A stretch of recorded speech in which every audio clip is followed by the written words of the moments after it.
Hi, hello and good afternoon and a warm welcome to the University of Derby, to all of you parents, guardians and carers who are interested in what the experience of your loved one coming to university will look like. My name is Dr. Paula Holt and I'm Pro-Vice Chancellor and Dean of the College of Health and Social Care here at the University of Derby, and I'm going to share some information with you that will hopefully help you to have a little bit of an understanding of what the experience is going to be like of your son, daughter or loved one coming to university at this really important time in their life. I speak to you as a Pro-Vice Chancellor and Dean, but I also speak to you as a parent who has seen two of my children off to university, so I am aware of some of the questions that you might have.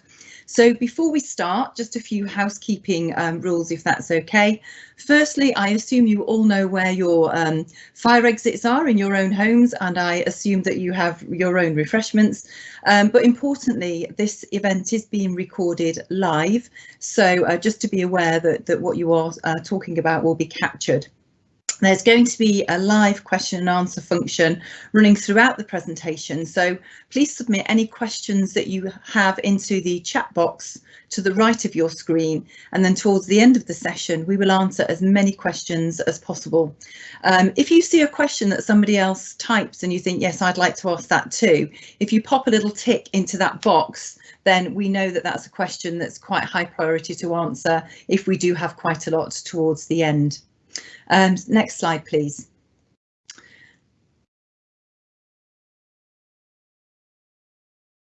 So next slide would be good. Thank you. So the first thing is about making the right choice. So first of all, what are the key reasons that students choose Derby? Well, we are rated gold in the Teaching Excellence and Student Outcomes Framework. That's important to know because the metrics that tell us that we are gold in terms of teaching excellence come primarily from our student data, from their experience of being at university and from their achievement in doing well on their programmes. We're also a top 30 UK university in the Carer University Guide, which I hope offers some reassurance as well. We also have lots of awards and accreditations for our equality, diversity and inclusivity, and it is a really warm place to be when you come to the University of Derby. We also, through studying with us, would guarantee really that what we do offer is academic advancement, improved career prospects and increased earning potential. There's study and work abroad options, and there's also work placements and internships.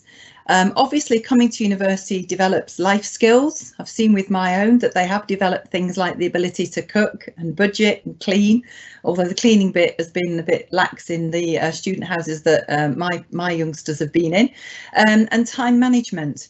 It's also the time when I think those networks that all of our young people have really expand as they get to know new people. We also encourage them to network well within our region and within the city, and try to look for opportunities for them to engage with businesses and opportunities to engage that will help them with their employability. We also have a really good range of clubs and social opportunities that we have within the Union of Students, as well as within our colleges as well. So next slide, please. The important thing I think is that what we offer is really, we see ourselves as an applied university, is really good experience that's going to help them to be ready for their successful career.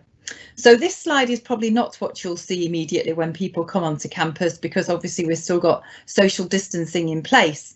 But this is a picture of one of our halls, which reminds me actually of a trip that I did recently to our halls, and I was so impressed before lockdown, obviously, with the relationship between the halls managers and the halls staff and the students. There really was a fantastic bond between them, and it was really good to see that the young people within those halls had somebody that they could always turn to, that was always there at 24/7. So As students do prepare for university life, we know that you're going to have a lot of questions, not least because of the COVID situation at the moment. So we are shaping our plans up at the moment and working incredibly hard to make sure that the academic year starts in September as planned. And that we do have our welcome and inductions, and that we get started on time. So we do have teaching for most courses beginning on the 28th of September. However, there are different start dates, different programmes. So my programmes in health, for example, do start a little bit earlier, but we'll be contacting students separately with their start dates if that applies to them. Obviously, we've been working very, very closely with government guidelines, and across our campuses and our halls, we've been making provision for social distancing, and we've been making provision for if that social distancing changes. And we also have to be mindful, as we heard in Leicester yesterday, that if we do get to a point where lockdown again has to happen, we have to be able to adjust for that.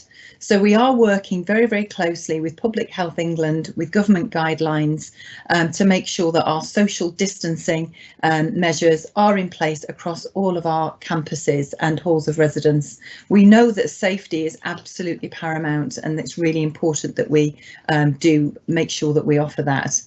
So what can you expect, or what can young people expect when they come to university in September? There's been a lot in the press about the experience being online.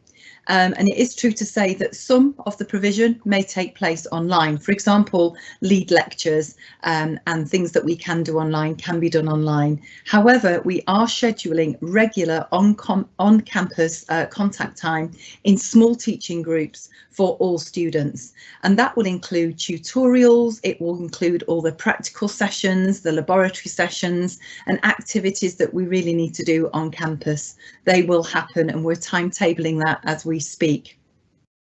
There will be some remote alternatives, and we are very mindful as well that if we have got students who feel that they need to shield or are worried about coming on campus, we'll work with them in terms of making sure that they feel safe.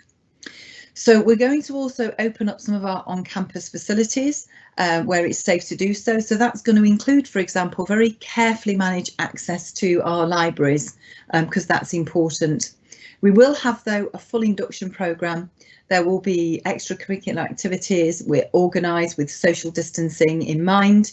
We're going to have lots of services up and running that students would normally have when they first start university. So access to careers and employment advice, to student wellbeing advice, to financial advice, to the Union of Students. All those things will be available when students start with us in September. The other thing that we are offering, which we think is very pertinent, is the flexible accommodation contracts, so that you don't need to worry about paying for accommodation if you don't use it for any reason that's related to the pandemic. So that can be very flexible, and if you are looking at accommodation, you will find some information on that on the website. Next slide, please. So in terms of our support services, we know that it can be very, very daunting for young people to leave home and come to university. We're really mindful of that. But one thing that you don't need to worry about, I hope, is that they will be safe and they will be supported when they come to the University of Derby. We know that there's a very, very clear link between our students' wellbeing and their academic success and achievement. We want them to be successful, but we also want them to enjoy their time at university. Certainly for my own youngsters, I saw university as not just being about the learning, but also about being away from home, learning a little bit about life, creating their own social networks, and all that will happen and hopefully be incredibly enjoyable when they come to university. But we are there to support them with anything that may impact on them in terms of their academic performance or in terms of their experience as a student. So we've got lots of support and help available, which will look at anything from budgeting to feeling anxious about doing exams, trying to find part-time work, issues with juggling life and trying to manage life, and meeting new friends. All of these things can be significant, but we are also mindful as well at the moment that we do know that the pandemic period has led to some young people having concerns about their mental health. Our student wellbeing service is outstanding, and it provides telephone, face-to-face and online support.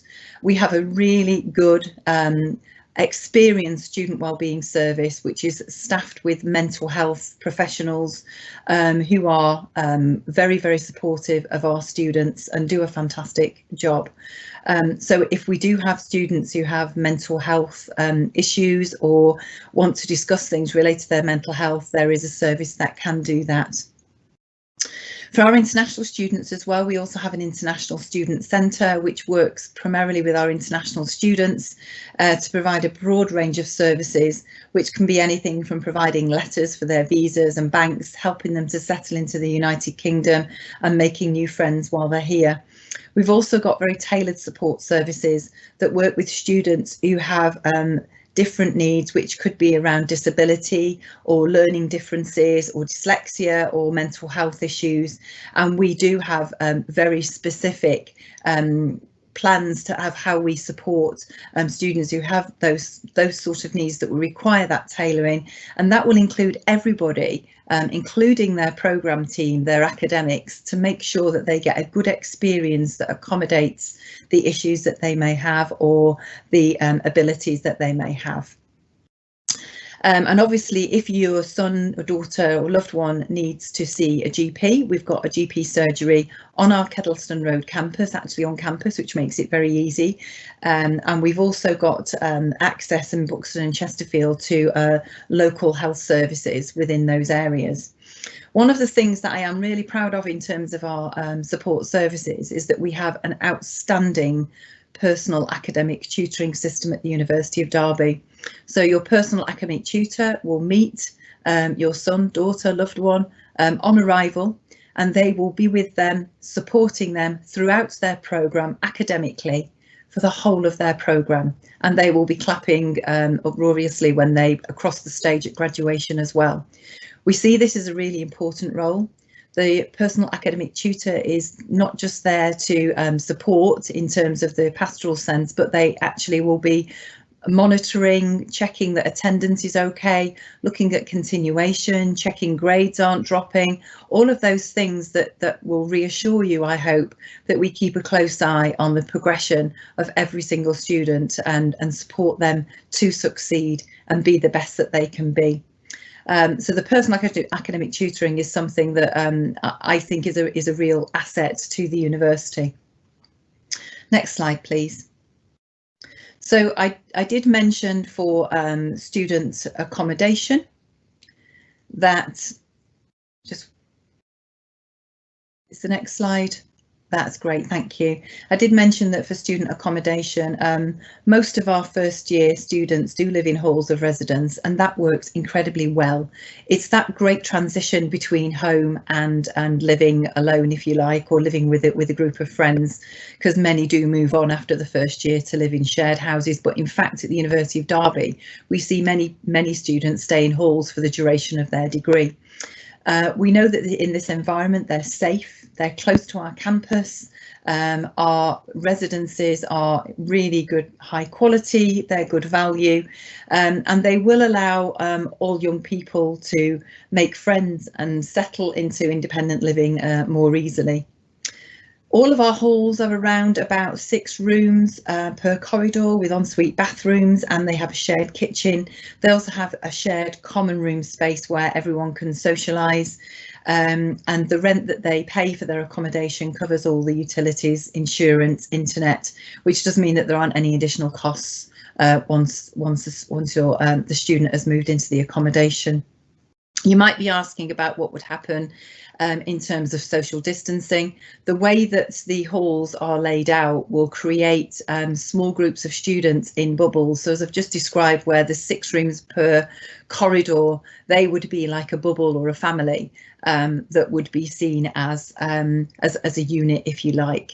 And so if we did have any issues, then they would be treated as a small unit. So for the next academic year, because of the uncertainty of the pandemic, we are bringing in flexible contracts for all of our university-owned halls. There may be different arrangements for the privately provided accommodation, which means that you don't have to worry about paying for accommodation if you don't end up using it, if for any reason that relates to the pandemic. For us, safety comes first, clearly, and we want to ensure that students are kept safe whilst getting value for money. So this arrangement will mean that students only pay from the arrival date onwards. Short-term lettings are going to be available on a case-by-case basis, and we're going to adopt a more flexible approach to the contract releases related to coronavirus to make sure that you won't be unfairly treated due to the pandemic. We're also having a staggered arrival into accommodation, and the city is being considered. I've just been on a call recently with many leaders from our city in Derby, and they are very, very keen to see students come back, that's for sure. But we will keep applicants updated on any development of what that plan looks like for bringing students into halls. Next slide, please. So I'm a parent myself, so I know that fees I've got fees and finance on my next slide. It says application process, don't worry. So the application process, I assume that students have now are awaiting their grades that will have been given from their colleges and schools, and we at the university now we're awaiting those and look forward to confirming the grades and welcoming our applicants onto campus. We'll say more about the application process hopefully in the Q&As, but the next slide hopefully is fees and finance. And as a carer, as a parent, fees and finance are very, very high on the agenda. We want to know that our students are getting a quality education, and that there is value for money in that education as well. So we do have financial help available, and we will get you a number if you wish to discuss finances. But just to put your mind at ease, we have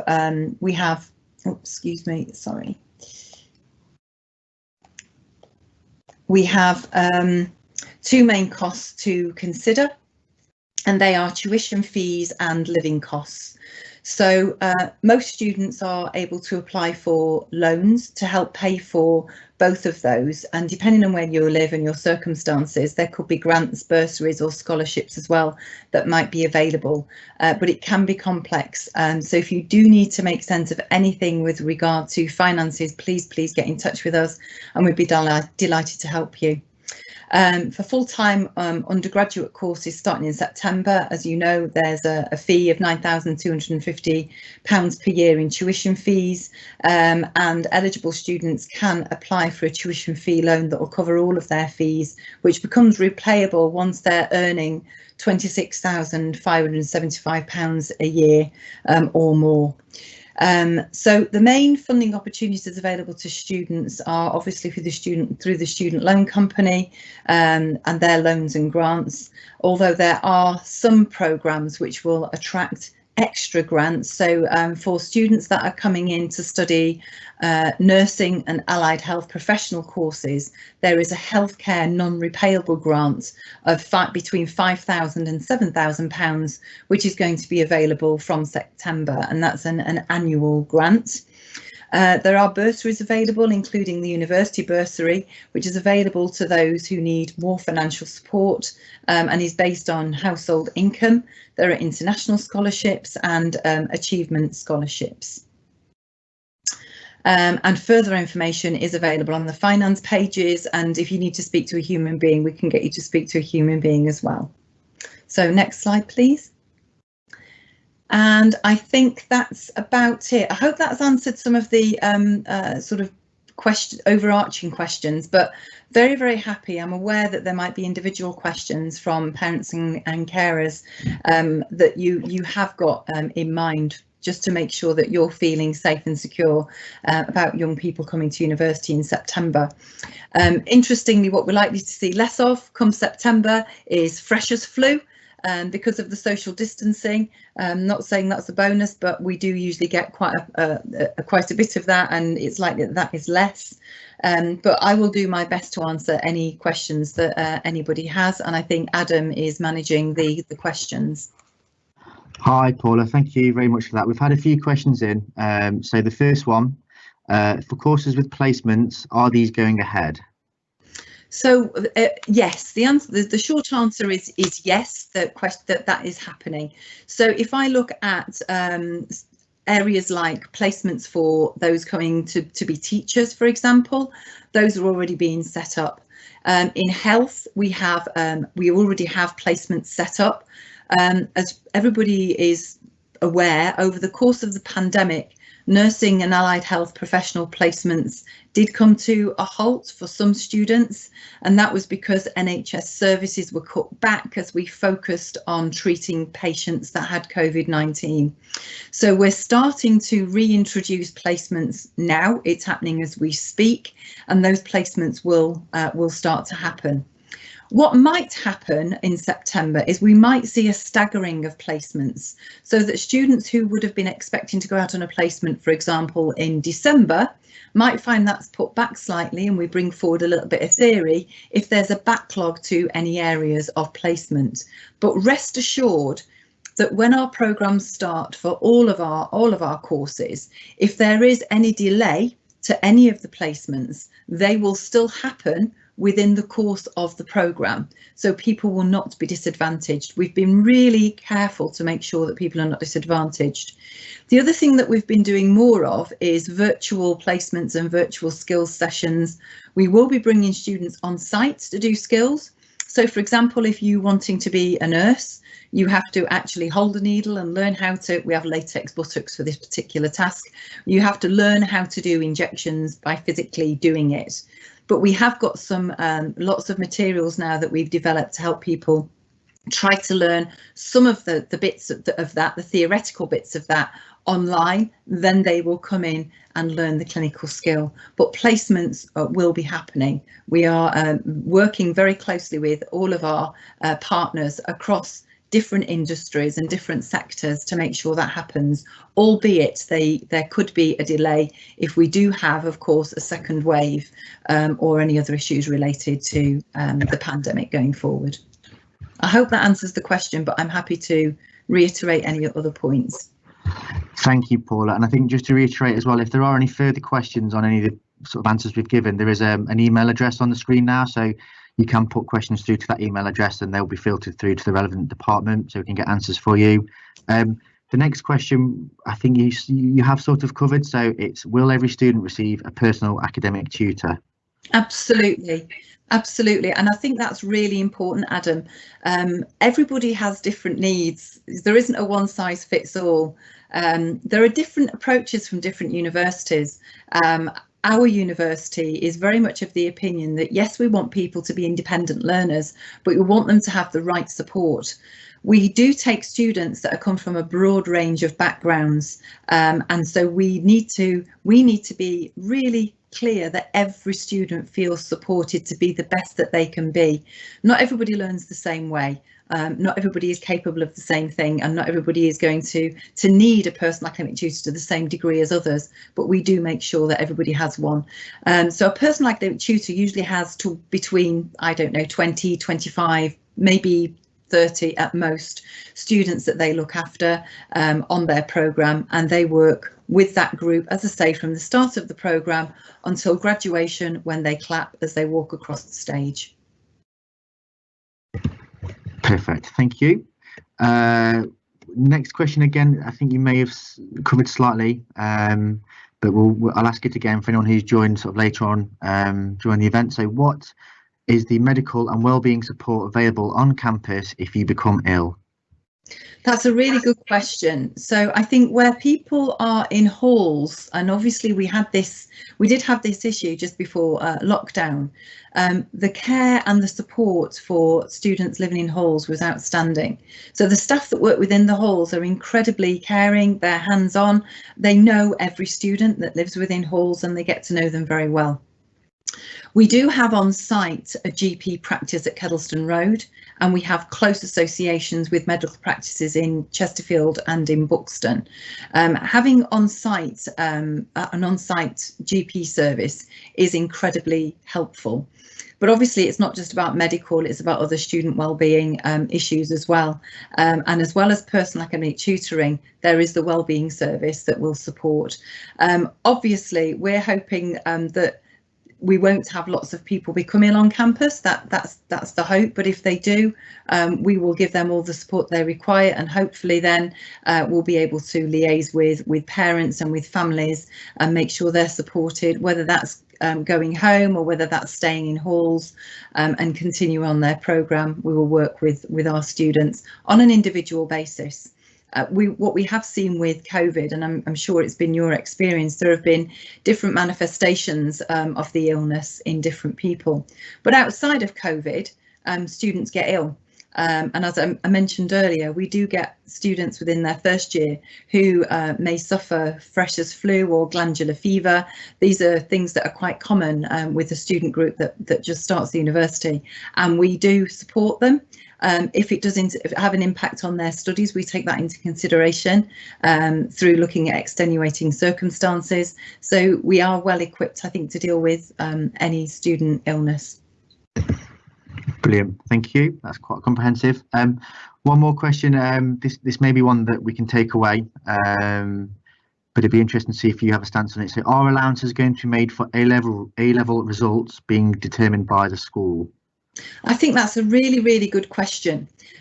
So I'm happy to let you into what we do, if and hope that I don't get into trouble for it. But basically, what will happen is the university receives the grades that have come from the college or the school that the applicant has come from. Whether it's your son, daughter, where they've come from. And what we do is we'll look at the grades.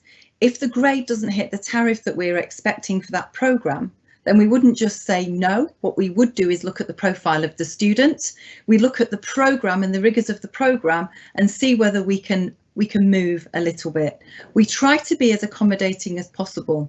Where we have had students who have gone firm with us, so they've already demonstrated that they're committed to coming to the University of Derby, we will look very carefully at their profile and ask ourselves the question, is this person capable, do we think, of doing this course, even if they have just missed the grades that they required?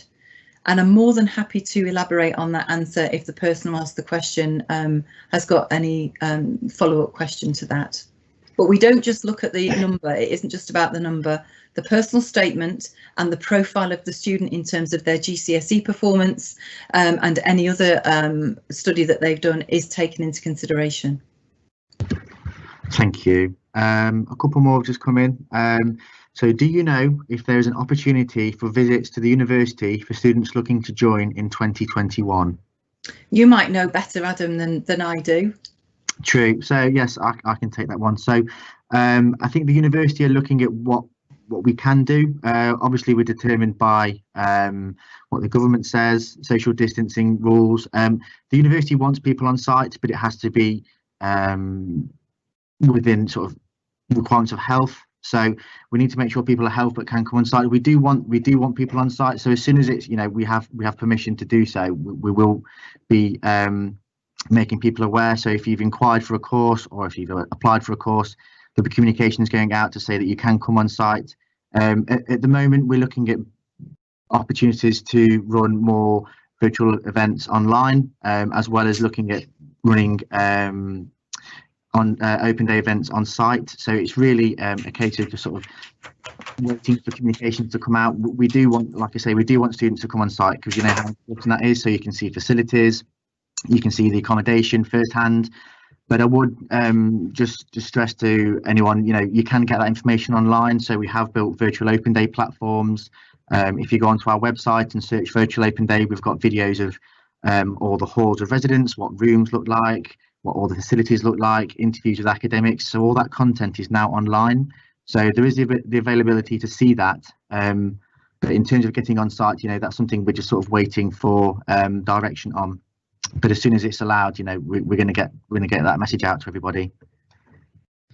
Thanks, Adam. I'm very, very proud of the facilities we have got at the University of Derby. They are outstanding. Yeah. Right. Sorry. So one more question. Are there any physical activities and sports there for students studying medical science subjects? Yes. So, yeah. Yeah, so obviously there's the whole of the sports societies with the Union of Students, and we're in the Books League, which is where universities compete against each other in a whole range of sports. I know we do well in several areas. Badminton is one that we've been leaders in. So yes, there's definitely opportunity. One of the things that is factored into the timetables of most students is that Wednesday afternoon is kept free for sport, and there's a whole host of sports clubs that run on a Wednesday afternoon. Obviously, that is mindful of any sort of social distancing that is still in place with regard to sport going forward. But in normal circumstances, there's lots of opportunity for that. You may be aware as well, we have quite a large sports centre on site at Kedleston Road as well as 4G pitches for obviously rugby, hockey, football. So we have got great facilities on site. Brilliant, thank you. We've had a few more questions start to trickle through, so bear with me, excuse me. What are the halls of residence for young people with disabilities like, and how are they different to these more particular students? That's a really good question, and again, I don't know whether and I'd be interested to know whether, Adam, there's a view of one of those rooms within the virtual tour of the halls. But having been over to the halls recently, as I say, just before lockdown, I was really impressed with the way that what has happened, what they've the layout is that you will have several rooms on a floor, and one of the rooms on that floor has been made to accommodate students with a disability, and so it's wheelchair friendly. We have desks that move up and down, and those are just integrated into a flat, so the person who lives in there just lives with obviously, as any other student would, within the flat, with obviously shared facilities, but the accommodations have been made within those flats for people with disabilities, which is great. And it's really good to, they're much bigger rooms, so great value, but they're much bigger rooms, and the facilities are really, really good. As I say, I would be interested to know whether there's anything that we've got, any videos of the rooms that have been created for students with disabilities, but they're modern, they're up to date, and they really are fit for purpose.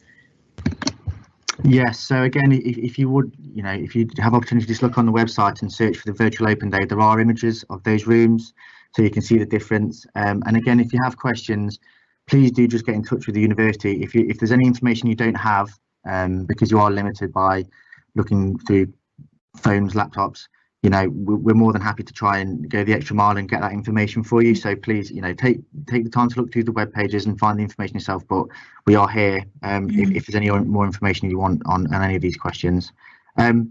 One more question I've got, Paula, from you. How do students register for the local or on-site GP? Literally just turn up, and I suspect, I don't know whether there's probably going to be I suspect some kind of online registration, but we can certainly find that out for you and make sure that it is part of the induction. So as I say, it's on site, so if we do have students on site, they can do it in person, but it will be worth me just checking that as part of the induction there is a means of students being able to register with our GP practice that's on campus prior to arrival. That's a good question, and I'll make sure that's followed through. Thank you, Paula. The next question is regarding the sports centre timetable. Are the are the times listed on the website for social sports and the union clubs or competitive sports? If students do not wish to compete, how many social sports clubs are there? I think so. I mean, Paul, I'm not sure if you know the answer to that, but I mean, I can answer that. So Yeah. the timetable on the website, it'll be for gym classes, all activities in the sports centre. So you have to pay a fee to join the university gym. But again, if you join one of the sports societies, such as climbing, we have a climbing wall, you pay a subscription to be in that society, and then you have access to those facilities. If you are interested in a particular sport or society, there is tons of information on the website. They are predominantly student-led as well, which is fantastic, and they're always on hand to answer any questions you have, and they're absolutely desperate for people to join and get involved, because I think that's a big part of universities, getting involved in as many different aspects of university as you can. If on the point about competitive sports, you don't necessarily have to play competitively. There are societies and sports that are social, and on the flip side, again, if you do want to compete at a good standard, we have a lot of teams that compete really high level. I think the American football team particular are doing fantastic, in the top leagues in the country. So they have got an outstanding reputation for sport, but it's for every level, absolutely every level. So just get in touch, and again, if you can't find the information, just email us and we can help direct you to the right relevant person. The next question, do we need to get a TV license? I think I'll take that away and just ask the accommodation team, because I'm not sure off the top of my head. Right. The answer to that. I assumed it was covered, but it's worth checking. Yeah. I'll just check. So the next question, sorry, do you need comprehensive sickness insurance? I'll take that one away again, and I'll respond to people individually in the chat about that. And I think fine. That's all the questions covered now. So the focus, obviously, our focus has really been on sort of how students are going to live when they come up to the University of Derby. But I think it is worth stressing that the programmes that we run are by academics who are absolutely passionate about their subjects. Obviously, I'm going to be slightly biased about health and social care because that's my area, but every single one of my academics have been clinicians. They're also highly qualified academics as well. They give a great student experience, and students really do matter to us. We take it very, very seriously and personally, supporting our students to the best of our ability to make sure that we maximise what their potential is, and get them to the best possible outcome in terms of their degree. We've also got a lot of our programmes, and certainly all of those in my area, looking at great employability statistics. We do take the applied part of what we do very seriously, and we want people to leave university equipped to go into a good graduate job. Thank you, brilliant. So there's no more questions coming in, so we can conclude the event now. And again, as I've mentioned a few times before, if there are any other questions you have, please do get in touch. We're here to help with any questions you have about university life, or for yourselves, even if you're interested as well. So yes, thank you for joining, and goodbye. Thank you. Thank you.